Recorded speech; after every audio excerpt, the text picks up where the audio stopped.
I'm Zafir. Welcome back to another episode of No Love Lost 2.0. And this is part two from 4 years of nightmares. So I have to continue and I'm going to wrap the story up with the last 2 years of the relationship that I went through with this particular person.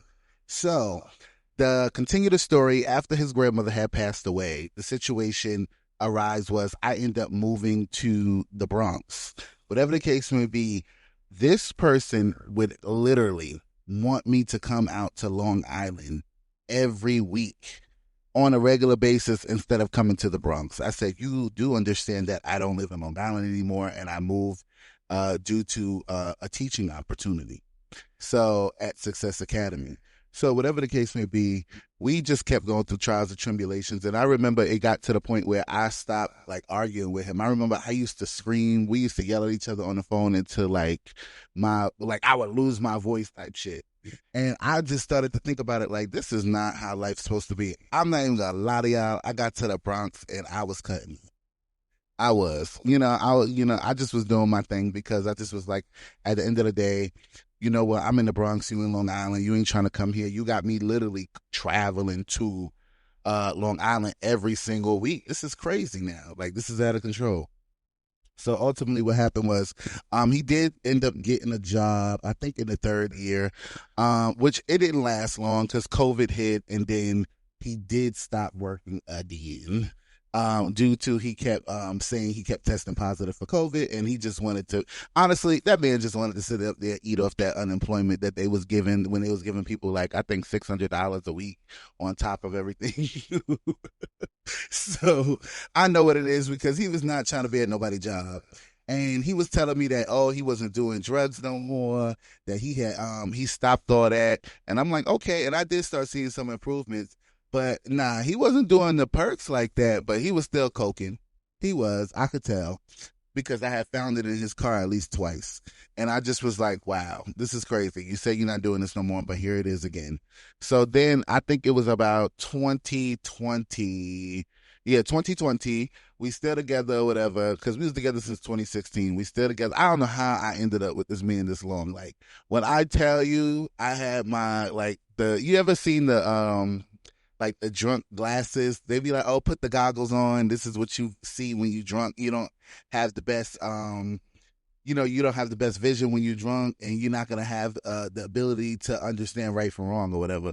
I was damn near wrong. I don't know why I sat up there and kept sitting here continuing this relationship with this person, knowing that truly I was not happy. And that not only that, I was ready to move forward in other areas of my life with other people. I'm not going to lie about it. I'm not ashamed about it. It's the truth. And ultimately, so we stayed together. The arguments actually started to cease, started to die down. And what happened was, I remember when I moved to Brooklyn, then he started coming to see me. Once I moved to Brooklyn, like he was in Brooklyn every week, consistent. This to me, yo, this man was literally an asshole. Like, I remember he would complain down to if it wasn't the right alcohol. Like, he would have a whole attitude. So I'm not gonna lie, he unfortunately, my dumb ass, he had went in my iPad. My iPad was connected to my phone. So back when I lived in the Bronx, I did have this little whoop-de-doo, this little whoop-de-doo that I was messing with, and I recorded us. And it was in the iPad. He was on my iPad. I was sleeping. He saw it. Like, so, and I'm laughing at it now because it wasn't right. But I was just like, we're not gonna play like you wasn't out here doing dirt too. So ultimately, this is how I knew that he was doing dirt too, because he screamed, yelled at me, cussed me out, da da da da. I'm like, all right, bet. He like, oh, you nasty motherfucker. And I'm like, okay, okay. So he came over the next day, showered, clean and ready, like, yeah, I'm ready to talk.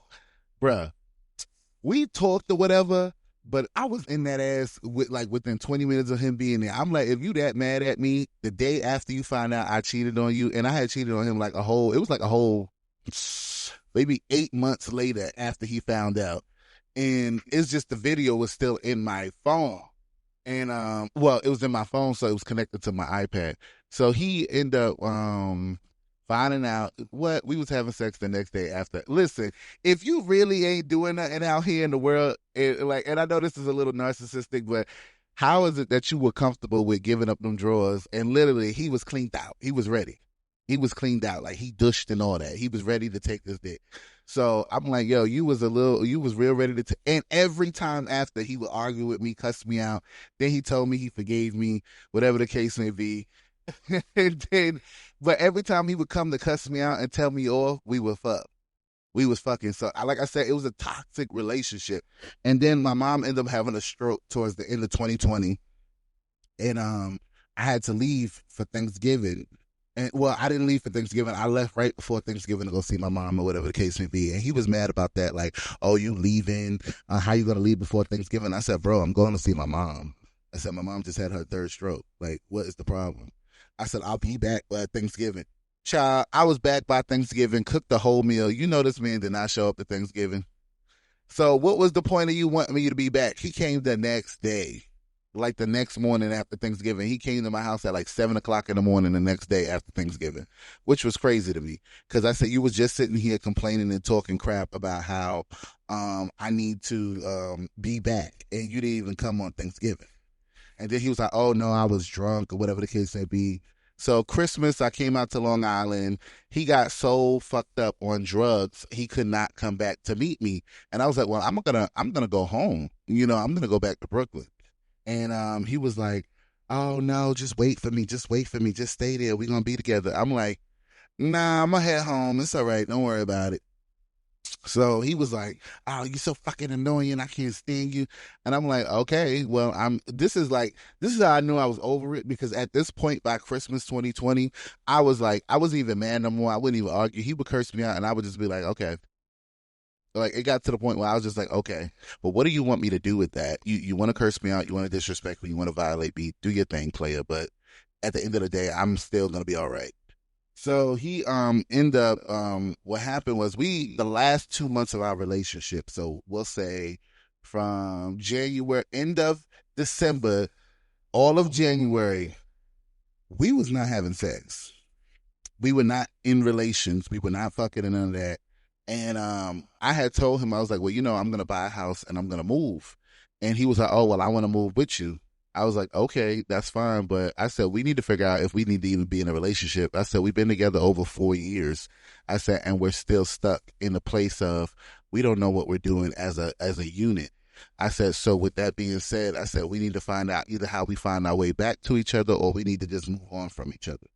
And he was like, you know what? I agree with that. So we call ourselves, this is around February 4th, 2021. We call ourselves trying to rekindle our relationship. And we went out of town. We went to a nice hotel. We was just, going to spend some time together. We was only there one night. One night, y'all. And, so I'm like, all right, he falls asleep. He falls asleep. I get in the shower. Yeah, I go get in the shower. It's like 3 o'clock in the morning.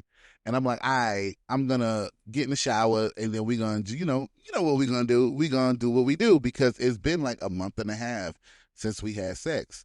So I was just like, all right, so I'm about to go get in the shower. I literally turned the shower on, but I'm telling y'all, this had to be God. It could be nobody but God, because I kept sitting here looking at him. He was asleep, but I was just looking at him, and I didn't see him as a bad person or an evil person. I just kept looking at him like, are we going to figure this out? We've been together since 2016. It's 2021. Like, are we going to, like, I'm over here in my head thinking to myself, like, damn, are we ever going to get this together? I'm not even going to lie to you. I really was thinking about it, and I was just sitting there staring at him, but he had fell asleep with his phone open, watching a movie or a video or some shit he used to watch. He used to watch all that Love and Hip Hop and stuff. I don't really watch stuff like that. So I don't really watch TV at all. But anyway, so he sat up there and was like, oh, he fell asleep. So then I kept looking at him, but I kept looking at his phone and looking at him and looking at his phone. And I said, nah, don't do that, because I was like, I'm not going in his phone. Like, I kept telling myself, like, nah, you're not about to go in that phone, because there's no reason to. You need to trust him. Lord, It was looking out for me because I was not supposed to trust him. And I'm glad, because it took me a good 10 minutes of wrestling with myself to decide if I should go through his phone. Man, when I went through that phone, I found everything I needed to see. I found everything I needed to see. I found exactly what I needed to see about this man and what he was doing. And ultimately, he had a message in his phone from somebody else. This guy who used to be one of his exes, I believe, that used to beat on him. And the guy was like, "Oh, come over, let's have sex." Da da da. And he like, "Oh yeah, that sounds good, but I'm not really in the mood." And I'm literally just like, "Oh wow, okay, okay." So I keep reading the messages, and I had talked about this on my old podcast, which was the Forbidden Fruit.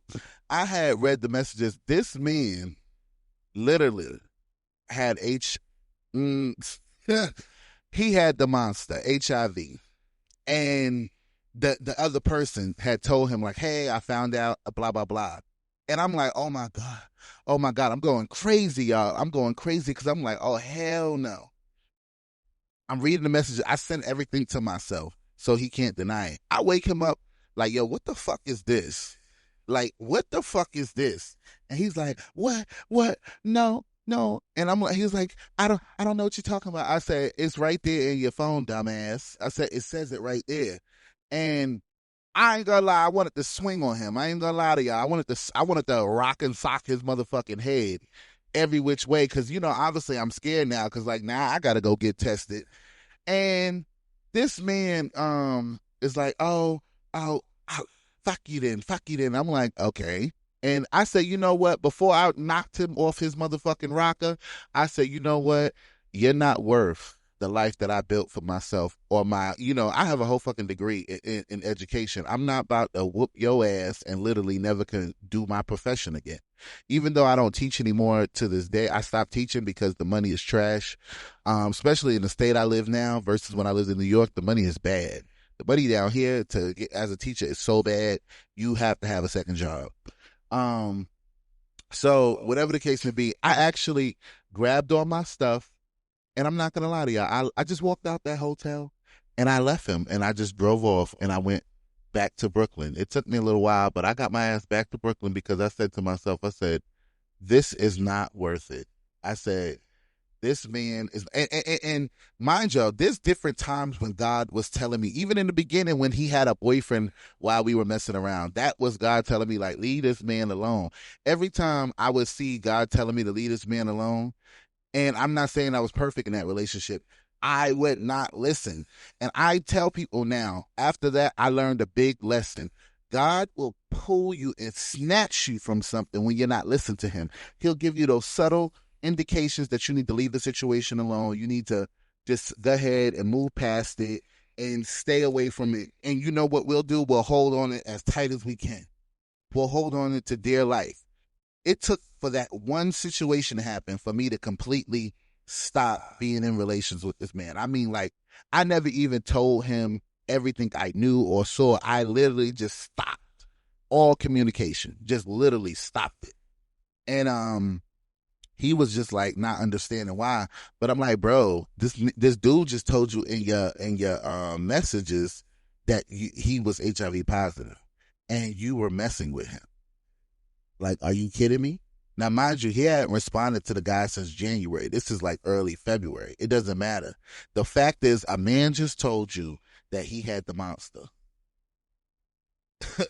Okay, so which I feel like he gave him that on purpose, because this particular person who gave him the monster was somebody who was his ex that used to beat on him. Now, mind you, this isn't the ex that in the beginning of the relationship when I met him. This was the ex before that person who lived in the house with him and his family, and the dude was beating his ass while he lived with. I said, how you move your boyfriend and he beating you up in your family home and they ain't doing nothing about it? Like, I'm sorry, but they pussy. Because there's no way I would there's no way in my family home a man is going to come in and beat on me, and my family ain't going to notice or say something or do something about it. There's no way they didn't hear that. Mind you, this man cracked his skull open. He has a permanent bald spot in his head from, I think he had stitches there because the man cracked his head open on the side of the road. So yeah, so come to find out, he ended up testing positive for HIV, my ex. God is so good because literally Jasmine, my sister, my mother, everybody was so supportive as I was going through the testing process. And God is so good. He is so good. And let me tell you something. I've been on PrEP ever since because I was negative for HIV. Thank you, Lord. But from that point on, I'm not even gonna lie to y'all, even though I'm married now, I'm still on PrEP because that, like Kaya said, you put your trust in a nigga. How you figure he gonna fuck your best friend and your sister and lie to ya and then do it and then screw ya? Yeah. No, I was never letting a dude screw me like that again. From that point on, I was like, I've been on PrEP since 2021. Just because I don't trust these niggas. Like, so, but it wasn't a laughing situation when it all happened. It literally was really bad. It was really bad. Because emotionally, it was very scary to go through a process to know that you were in relations with somebody who was positive. But the thing about it is, I think that month and a half where we weren't sexually having intercourse or none of that was a blessing. It was a big blessing because that must have been the time frame of when he caught it. And he was mad at me thinking I gave it to him. Like, oh, you gave this to me. You gave this to me. I said, no, baby.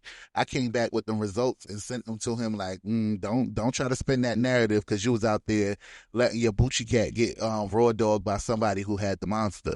Now, this is not to be judgmental to anybody who is carrying the HIV virus because, mind you, I have a lot of friends, unfortunately, in the gay community who are HIV positive, and I am friends with them and I love them down and I support them. And I love them down because in the gay community it's a big rampant catastrophic situation. Like it's like it is here to knock out people, but people also have to take responsibility and start either getting on PrEP, not just getting on PrEP, also because there's other diseases. Protect yourself. Make sure that you're getting tested regularly. Make sure that you are practicing safe sex because honestly in the gay community we do have a habit of fucking raw and not knowing who the fuck the person is. I know so many people who, and including myself, who have fucked raw with people that I didn't even know their fucking last name, sometimes even their first name, because you just meet up, you link up and you fuck.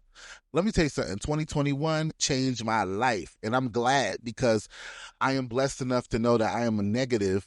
And yes, I am staying on PrEP, even though I am married. It's just something that boy put a fear in me. And from that day forward, I just decided that PrEP was for me. Now, I do plan on taking a break from it because I've been on it so many years and it's not something that you should stay on for years at a time because you have to make sure your kidneys can filter and break it down, because it could cause issues with your kidneys if you prolong it too long. And like I said, I've been on PrEP since 2021. I am thinking about taking like a 6-month break before going back on. But ultimately, that's what happened. He is HIV positive. That's his situation. I am not saying his name, but for those who know, you know who he is. If you in my life and you've been in my life, you know who he is. You know where he's from, Long Island, Brentwood. Y'all already know who he is. But I would never literally put who he is out there. I just wanted to tell my side of the story. Nowhere am I playing innocent for any situation. I end up meeting my husband in April of the same year of 2021. And I just fell in love with him. I fell in love with his smile. I fell in love with everything about him. But I even told him when we first met, I said, I'm not looking for a relationship. I just want to, let's keep it real with each other. If you doing what you do, I do what I do. Just when we together, and we're going to figure it out. So I actually dated my husband in a not committed relationship for I think it was like 5 months. So it was like April, May, June, July, August. Yeah, because I didn't start dating my husband until September of 2021. But we met in April of 2021. And we just was dating, getting to know each other, hanging out, not taking nothing too serious. Yes, I was seeing other people, he was seeing other people, but we weren't committed to each other. We were just getting to know each other. And because I was like, at this point, I'm all about honesty. I don't want to sit up here and be with nobody and I'm definitely committed to you, and then they lying to me and doing this and that. I didn't care for all of that. You know what I mean? Nor did I take offense to anything my husband was doing prior to us being in a relationship, because it had nothing to do with me. Even though we were dating, we weren't in a committed relationship. I had told him I didn't want to be in one. I told him I just want to sit here and get to know you, hang out, we go on dates. But I'm not gonna lie, it happened like in June, after Pride. I ain't gonna lie. I think after June of Pride, I still was doing me. I ain't gonna lie. But I knew that the other people I was talking to, I knew that, I wanted to be with my husband. I knew. But I knew that I still wasn't ready. So I didn't want to put myself in a situation where I'm still fucking around and then telling somebody I want to be with them. So I didn't say right away I wanted to be with him. So August comes, my husband, we still friends and just, messing around talking. But now we locked in. Like, I done stopped messing with all the other people I was messing with, because I had a roster. I had a roster of 3 people I went through on a regular basis. And basically I stopped all of that and focused on my husband at the time. He wasn't even my husband yet. He was just a guy I was dating, but not in a committed relationship yet. So then in September, we had gotten a committed relationship. And then we've been together ever since of 2021. And we've been married for about when this episode comes out, it's about a little over 3 months now. It ain't been that long we've been married, but we've been living together since 2021 of September. We've been together quite a while. We've been through some ups and downs, and we've had our even share of infidelity in our relationship as well. But we have moved past that, and it was like pretty much like maybe 2.5 years ago, when we had an infidelity issue. And we moved past it, and we worked it out where we are together still. And now we are married and we are building a life. So I definitely can say that 4 years of nightmares, it was like 4 years and some change of nightmares. It was definitely nightmares. That whole situation of dealing with somebody that was an addict, an alcoholic, a pill popper, a cokehead, HIV positive.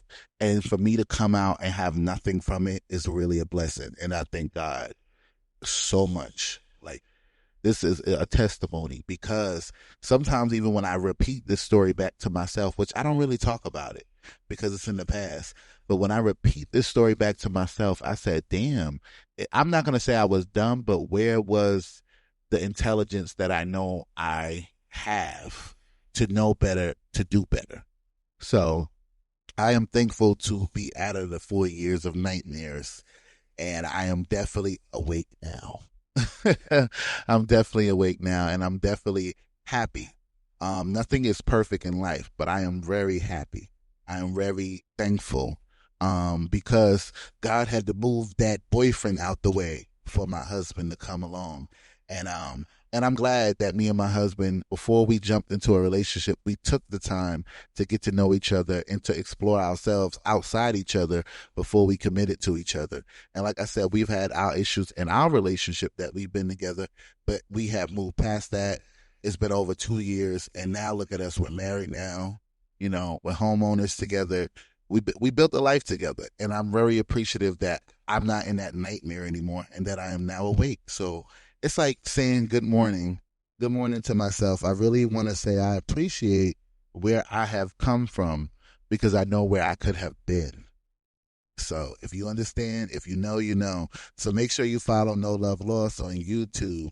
No Love Lost 2.0, I'm sorry, on YouTube, Spotify, Apple, iHeartRadio. You can stream all season 1 and season 2 now on all those platforms: Apple, Spotify, iHeartRadio, and YouTube. You can listen to all the podcasts on all those platforms, as well as subscribe to No Love Lost 2.0, the YouTube channel, because I vlog on there. I show you guys my real life. You guys will see my husband. You will see my family. You'll see my client. You'll see my dynamic of how I live now. And we have moved to another state over 2 years ago. And we are definitely in a blessed place, and I continue to pray that we stay there. God is so good, and I am so thankful to be negative. And I'm not going to lie, like, after that situation, it did make me just like, I like, but make sure y'all continue to remember that you got to love yourself. You got to choose happiness every day. Sometimes it's not going to be a good day, but you have to make it one. So make sure y'all follow No Love Laws 2.0 and one. Y'all don't forget it. One love.